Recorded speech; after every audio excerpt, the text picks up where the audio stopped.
What's up guys, you're watching Sid Gamings and today we are going to talk about the PlayStation 4.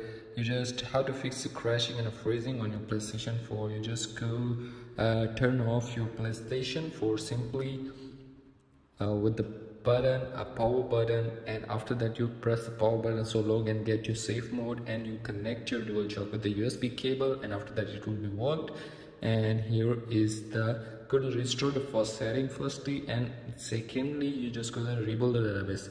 You just rebuild the database. It will take 1 minute or less than 1 minute maybe.